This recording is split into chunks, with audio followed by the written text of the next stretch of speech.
Well, I mean, it obviously just broke, and if Chris Paul has to miss significant time, obviously it doesn't end the Suns' chances, but it hurts them drastically.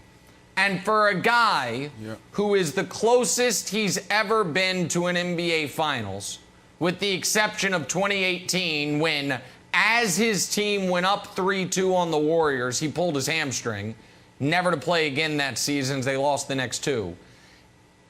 If he misses out on his chance at the finals because and I don't know why he has to enter health and safety protocols. I know he climbed up into the crowd, he hugged his family. I don't know what the circumstances are. It would be one of the most cruel twists of what has been an impossibly difficult season for everybody. Now, in reading Sham's reporting, it does say there is concern, Brandon, he could miss the start of the series. And it says if he's been vaccinated, then his time away is much shorter than otherwise. So a lot of this is unknown. We also don't even know when the Western Conference Finals are going to start because we don't know if Jazz Clippers is going to go 6 or if it's going to go 7. So hopefully he misses no time. But if he does miss time, Brandon, all of a sudden the Suns go from, to me, the favorites in the series to decided underdogs against either of those opponents. I agree. I mean, this is absolutely brutal. As soon as that broke, last block at the bottom, we had no clue that was going to pop up on our show.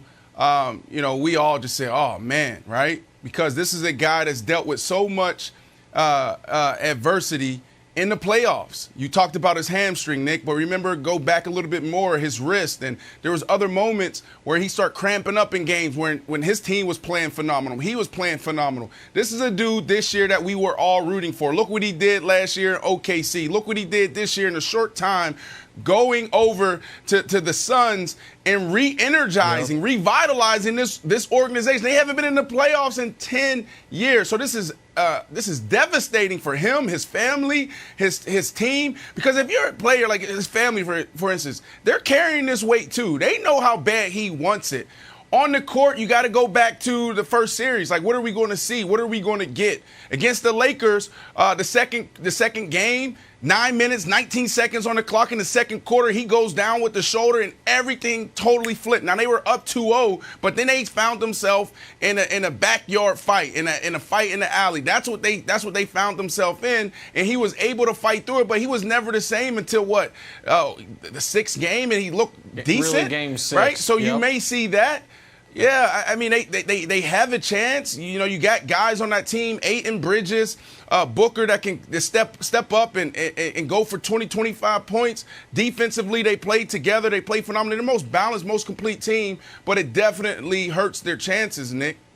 1,000%. And Wilds, go ahead. Wilds, what I was just going to say is he's coming off the best series he's ever played. He's coming off a series where he's 25, 5, and 10 on 62, 75, 100 splits with more steals than turnovers. He was about to get some rest. Now, I guess he'll still get rest, but he's coming off the best he's ever played in his career. So I want to say two things, and they're a little bit awkward to juxtapose, but I'll try. First and foremost, on behalf of everybody, we hope that Chris Paul and his family are okay health-wise, right?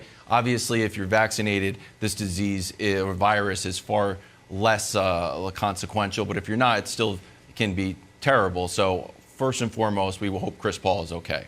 Now here's the awkward turn. I'll talk about basketball.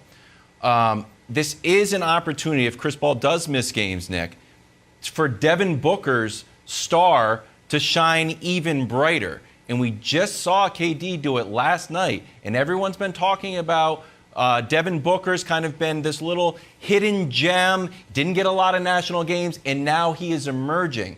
What do you think Devin Booker's ceiling is without Chris Paul playing if he does miss early games?